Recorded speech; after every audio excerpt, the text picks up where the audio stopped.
Hello, hello. Welcome to Walter's Rear Window, a podcast hosted by yours truly, Maya and Claire. Our podcast is based in Portland, Oregon, and we'll be covering everything from movies and films, trendy local food spots, to whatever else pops into our mind.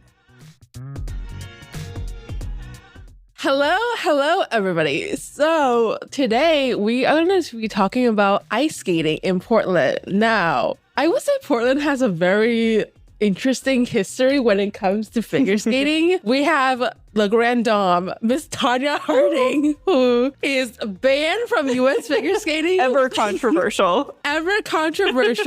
However, for those who don't know, Tonya is from Portland, Oregon. Yep. And she actually used to train at the Lloyd Center, and which is very, very unorthodox because most high-level skaters, they would train in like an actual skating rink. Mm-hmm. But she was just training in a mall. Yes, so context there is Lloyd Center is a mall located in Portland.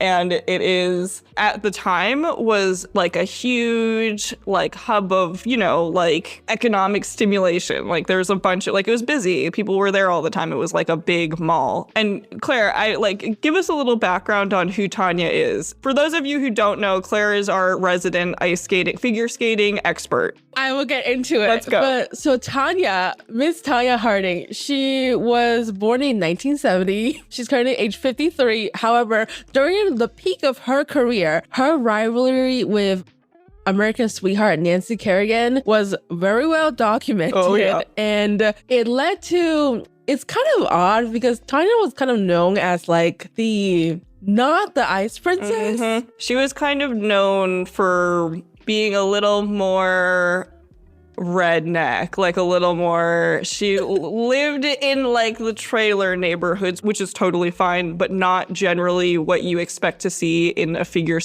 sport like figure skating. Yeah, she's not exactly like the ice princess. You can say she's a little more butch. She has a lot of her makeup was, she was very famous for having really, really, really intense ice makeup, because she did it herself, and she was very DIY before DIY was a thing, only she didn't quite have that curated vibe. I'll just give this context, which really says everything about her. Tonya once did a program to Jurassic Park where she was a T-Rex that was chasing down people. So not necessarily traditional figure skating. Yeah, no. So it was kind of like the jock ice princess versus the more classic ice princess that is Nancy Kerrigan. And this all kind of boiled up into January in 1994. Tonya and her ex-husband Jeff planned an attack on Nancy Kerrigan and whacked her in the knee. Yep. Now, this was like front page news, okay? Like figure skating has never had so much eyes on them. And I remember the Olympics for that year, it was almost like the Super Bowl, the ratings they got or the viewership they got. It was like everybody wanted to see Tonya versus Nancy. And then it was, you know what? The US figure skating, they were so shady. They did not ban Tonya until after the Olympics because they know they wanted to sell those tickets. Of course they did. Yeah. They're so shady. Yeah, so Tanya's husband at the time, his name was Jeff Gillooly, was the one who, I'm not sure, was the one who bashed Nancy Kerrigan's knee, and that became colloquially known as galloolying someone. So if someone gets galloolyed, they got bashed in the knee. And it was a huge scandal. And if you did not know, really big scandal. If you don't know anything about this, you should absolutely stop the episode and go watch the movie I, Tonya with Margot Robbie. Now, I, Tonya is not a documentary, first of all. It's like, I know it's not a documentary, but it is Margot Robbie's best work. Like, hands down. It's kind of like a black comedy biopic, but not really a biopic because a lot of the facts in the films are not like... It takes a very, kind eye towards Tonya Harding.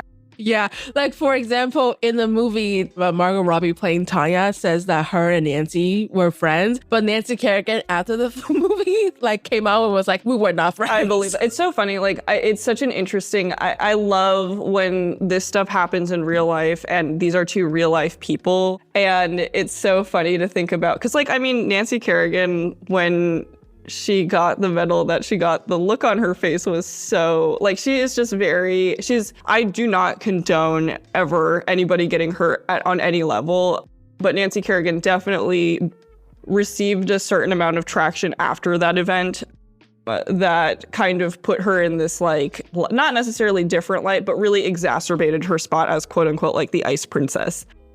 Yes, which is weird because I would say Nancy Kerrigan, the personality, is not exactly. That's exactly what I'm implying. There is, during the time, the 80s, there was this like somewhat viral clip of Nancy going to, because she had a Disneyland sponsorship. Like usually a lot of the Olympians, they would get like a Kellogg sponsorship for the cereal brands, or they would go to Disney. Mm-hmm. She was caught on tape saying, my God, this is the most corniest thing I've ever done. Yeah. So it's very...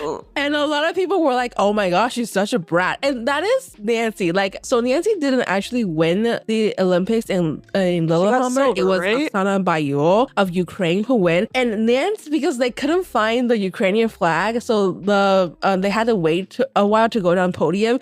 And Nancy could be seen rolling her eyes and be like, oh, they had to find a flag. So it's, remember that when you're watching a movie about two real people, remember that they're real people and not two-dimensional characters. So like, yes, like, of course what happened to Nancy was not good. And of course what Tonya did was evil, but everybody's three-dimensional. It's a flawed story, and do not take this clip as me defending Tonya Harding. I'm not defending Tonya Harding. I do love her. I'm not gonna lie. Like, I do love Tonya Harding, but yeah, it is weird. Tonya really, really fits into my type when it comes to skaters that I tend to draw to. She's got this rage to her that I love. No, it's not even that. This is the same thing for the past decade now. I have always loved skaters who are completely inconsistent, like, but huge jumps.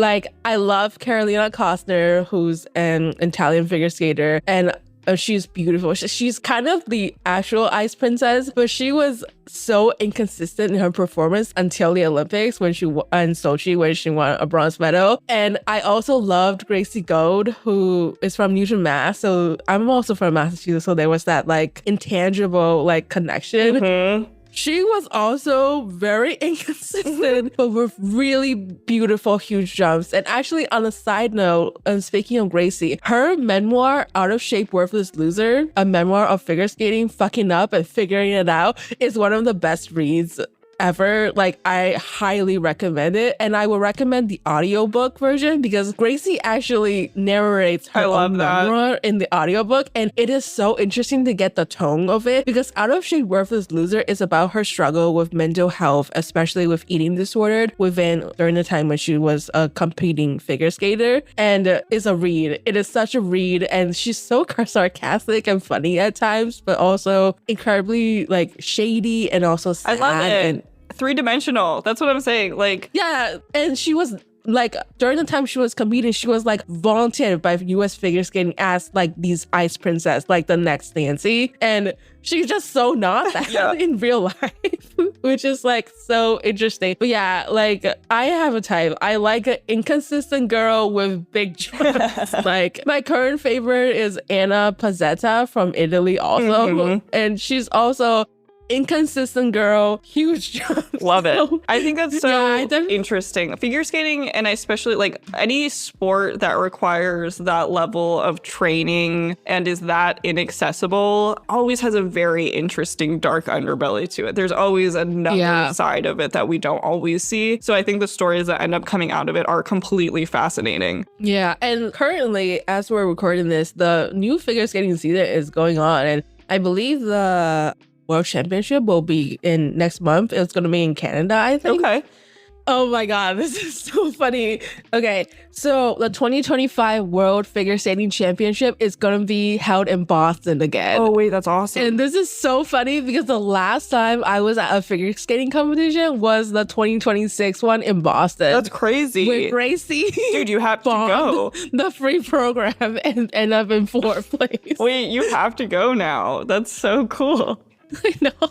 That is so weird. But yeah, so this year, I guess 2025 is going to be in Boston. But yeah, so yeah, going back to Tonya. Yeah, so Tonya was like this badass jumper who, like I said, skated to a program with the T-Rex. Didn't she? When she was the T-Rex. Yeah, so she does stuff like that. And then isn't she also the person who originated the triple axel? No, so she was the first American woman to jump the triple axel. Yeah, the first woman ever to jump the triple axel is Midori Ito from Japan. Dude, I love that you know that. Who's also another badass lady who had huge jumps but was somewhat inconsistent. You can't see me, but I'm dancing when she said, who's another badass lady? Like, yes, that's why we love figure skating. Look at these girls do this. That's insane. Like, I don't know. The level of like, I like Tonya because there's a deep, dark rage in her, and I can see it. There really is. And I think that is like what makes her so, that's what made her so successful, is I don't think that she would have been as successful as she was without that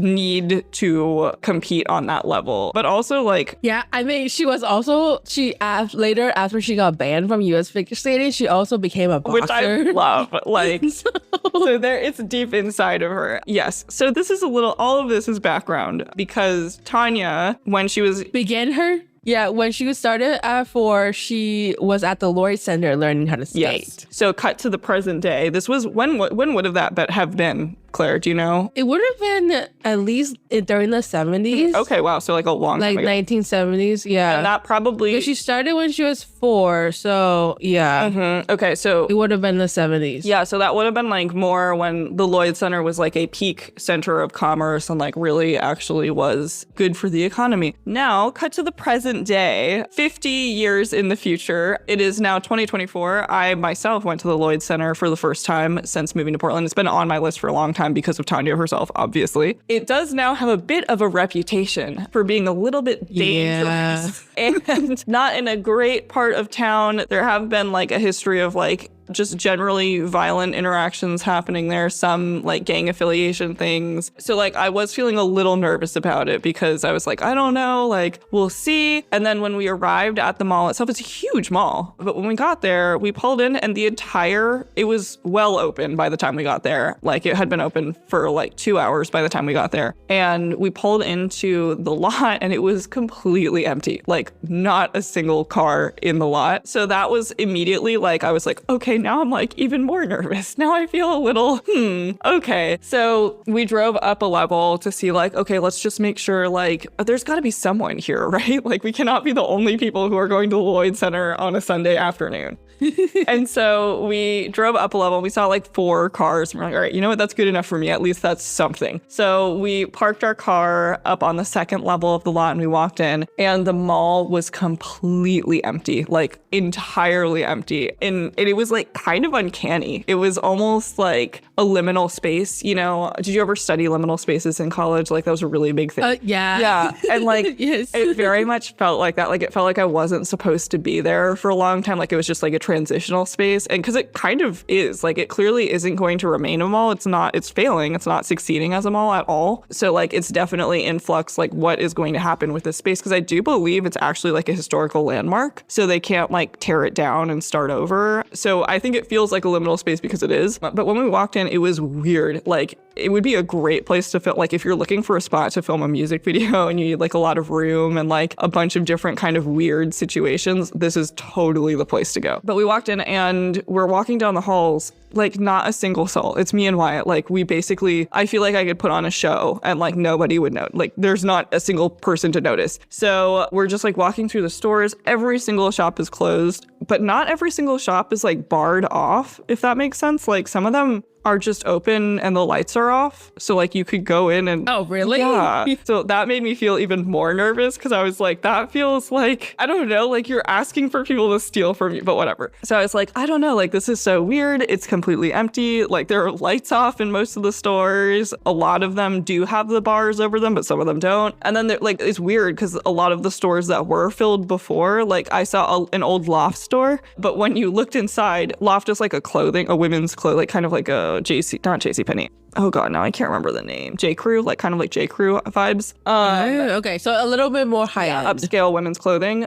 But for some reason, inside was all like Portland heritage stuff. So like it clearly was not a Loft, but like they were using the space for like a makeshift museum, but they didn't change the sign on it. Like there's so much weird, uncanny stuff going on there. It's really clear that they don't know what's going to happen to the space. And it is a little sad. Like it is, because like, I don't know, like I grew up in the era of like peak malls, you know, I mean, malls were like a really big thing in the 80s. And then like I was growing up in like the early 2000s in Los Angeles. And like that was like an awesome time for malls. So like it's sad because like when I go to the mall, I get like excited. I'm like, oh, it's like I don't know, like we were talking recently about like going to Limited 2 with friends and stuff like that. You know, like I have all those like mall memories, but like I was like, oh, it makes me a little sad. Okay, so by the time I'm like taking all of this stuff in and we make it towards the end of the building where the actual rink is, I start seeing people, which I'm like, okay, this is making me feel a little bit better.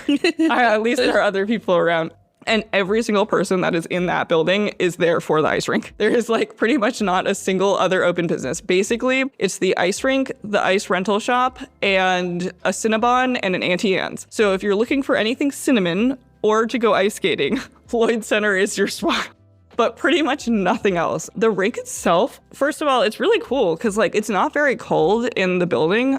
So it's like kind of a pleasant skating experience because like for me, for one, like I get freezing at the drop of a hat. So like when I was a kid, I used to struggle with that a lot because like you need to be able to like move and like be free when you're on the rink, you know? But I was always freezing. So I would like always bundle myself up and like always had like very like restricted movements because of that. But it was like totally nice temperature. The rentals were a little expensive. One thing I will say is like if it's something you want to do on a regular basis, I do recommend just buying skates because like when we went, I rented skates. It was like $40 for my skates. And to actually like buy skates that will fit my feet and will like remain fitting my feet is like $120. So like I was kind of sitting there and I was like, if I skated 3 times, this would be worthwhile. Like, so I think like if it's something that you want to do consistently, like totally go and try it out. Go rent the skates from Lloyd Center Rentals and just like see if you like the rink. But then if you do and you're like, oh, I think this is something that I want to do more consistently, just buy the skates. Cause like, I don't know about you, but like one of my least favorite things about like ice skating is the rentals. Like they never have a good edge on them. It's always kind of like gross and ratty. And so like for me, I'm like, I think like if I'm going to go skating, I want to go like skating for real. So like it feels worth it. You have to be careful with that though, because once you really get into it, skating boots is a different cost. So you have the boots itself and the blades, and the blades itself can run up to like $200 and the boots can be like $300. So all in, you're about like $500. That's yes, 100%. But like, I don't think I'm going to reach a professional level where like I'll need to do that. You know what I'm saying? Like, so like, I feel like as like an amateur, cause like I ride horses too. And it's like a similar situation where the equipment's very expensive, but like I can buy equipment that is like usable. It's not ideal. I'm not going to win a show in the equipment, but like it is usable for my regular amateur level, you know? Yeah.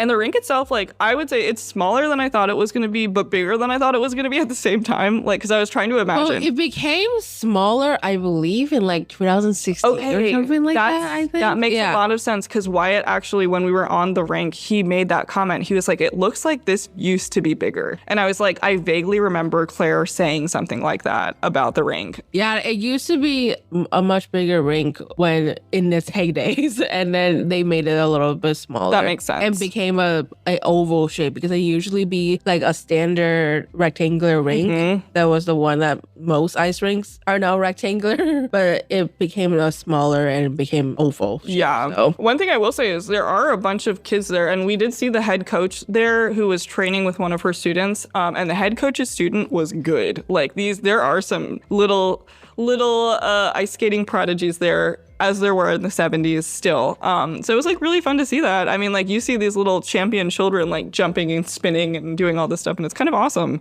I am conflicted on this one because like I love the history of it, but like being there did feel a little bit sad because like everything was like completely closed, and like that was the only thing that you could do there. So like I did feel like I wish something could bring a little bit more energy back to the space so that it was a place where people wanted to be again. But that said, I mean, like having a secret gem like this is kind of awesome because at the same time, like the more people you have in there, the more crowded it will be, the less space you'll have to skate, all of that stuff. I did hear something recently that I think Live Nation wanted to build like a music thing at the Lloyd Center. No, I think I heard something like that too. Yeah. There have been rumblings of like what to do with the space to kind of like reinvigorate it because like it is actually a really cool space. Like I rag on it just because when I went, it was like completely empty and there's nothing to do. But if people were putting a little bit of effort and time into like the spaces and things like that, like it could be an awesome spot. Like it could be really cool. And like I think if they did bring something like that in, like it could be an opportunity to revive a space that has just kind of